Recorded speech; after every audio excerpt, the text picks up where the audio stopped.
ಆಚಿ ಮಸಾಲ. ಎಂತ ಅಡಿಗೆಯ ರುಚಿಯಾಗೋ ರಹಸ್ಯವು 20 ರೂಪಾಯಿ.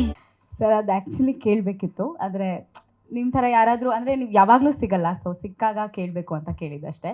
ಸೊ ಈ ಒಂದು ಸಿನಿಮಾದಲ್ಲಿ ಶೋಭರಾಜ್ ಸರ್ ಜೊತೆ ಒಂದು ಕಾಂಬಿನೇಷನ್ ಅವಕಾಶ ಸಿಕ್ತು. So thank you so much ತಾರುಷ್.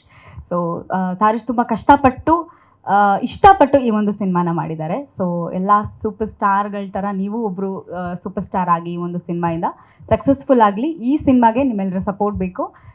ಹಾಗೆ ಸರ್ ನಿಮ್ಮ ಸಪೋರ್ಟ್ ಕೂಡ ಖಂಡಿತವಾಗ್ಲೂ ಬೇಕು. ನೀವು ಹೆಂಗೆ ಇವಾಗ ಬರಬೇಕಾದ್ರೆ ನಿಮ್ಮ ಜೊತೆ ಒಂದು 4-5 ಜನ ಗುಂಪಲ್ಲಿ ಬಂದ್ರಿ, ಅದೇ ಥರ ನಮ್ಮ ಹೀರೋ ಕೂಡ ನೆಕ್ಸ್ಟ್ ಮೂವಿ ಅಷ್ಟೊತ್ತಿಗೆ ಅಷ್ಟೇ ಸೂಪರ್ ಸ್ಟಾರ್ ಆಗಬೇಕು ಅಂತ ನನ್ನ ಆಸೆ.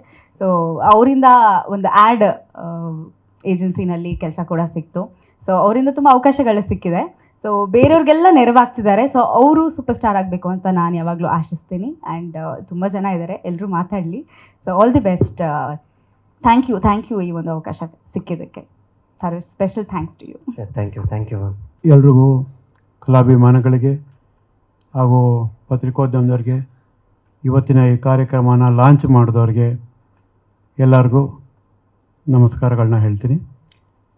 ನಾನು ಚಿಕ್ಕ ವಯಸ್ಸಿನಿಂದ ನಾಟಕಗಳು ಮಾಡ್ಕೊಂಬಂದರೂ ಕೂಡ ಸ್ಕೂಲು ಕಾಲೇಜ್ ಡೇಸ್ಗಳಲ್ಲಿ, ಹಾಗೆ ಜನಪದ ರೂಟೀನಲ್ಲೂ ಇದ್ದರೂ ಕೂಡ ಇದು ನನ್ನ ಮೊದಲನೇ ಸಿನಿಮಾ ಅಂತ ಹೇಳ್ಬೋದು.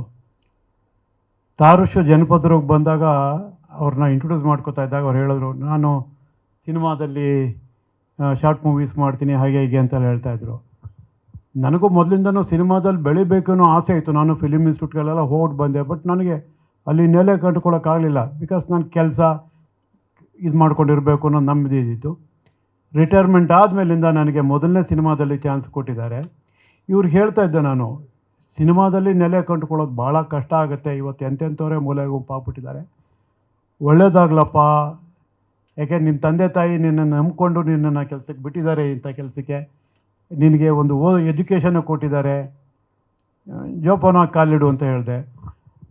ಬಟ್ ಇವರು ಇದನ್ನು ಪ್ರೂವ್ ಮಾಡ್ಕೊಂಡಿದ್ದಾರೆ. ನಿಜವಾಗ್ಲೂ ಹೇಳಬೇಕು ಅಂತಂದರೆ, ಇಷ್ಟಪಟ್ಟು ಕಷ್ಟಪಟ್ಟು ಎಲ್ಲರನ್ನೂ ಸೇರಿಸ್ಕೊಂಡು, ಹೊಸಬ್ರು ಹಳೆ ಆ್ಯಕ್ಟ್ರಿಗಳು, ರೇಖಾದಾಸ್ ಮೇಡಮ್ ಇರ್ಬೋದು, ಇಲ್ಲ ಸುಷ್ಮಿತಾ ಇರ್ಬೋದು, ಎಲ್ಲರನ್ನೂ ಸೇರಿಸ್ಕೊಂಡು ಇವರು ಒಂದು ಫಿಲ್ಮ್ನ ತೊಗೊಂಬಂದಿದ್ದಾರೆ. ಇವ್ರಿಗೆ ನಾನು ನನ್ನ ಹೃದಯಪೂರ್ವಕವಾಗಿ ಮತ್ತೊಮ್ಮೆ ಆಶೀರ್ವಾದ ಮಾಡ್ತೀನಿ. ಇವರು ಇದೇ ಥರ ಈ ರಂಗದಲ್ಲಿ ಚೆನ್ನಾಗಿ ಬೆಳೀಲಿ, ಇವ್ರ ಸಿನಿಮಾ ಸಕ್ಸಸ್ ಆಗಲಿ ಅಂತ ನಾನು ಕೇಳ್ಕೋತೀನಿ. ನನಗೆ ಜಾಸ್ತಿ ಮಾತಾಡೋದಕ್ಕೆ ಬರೋದಿಲ್ಲ. Thank you.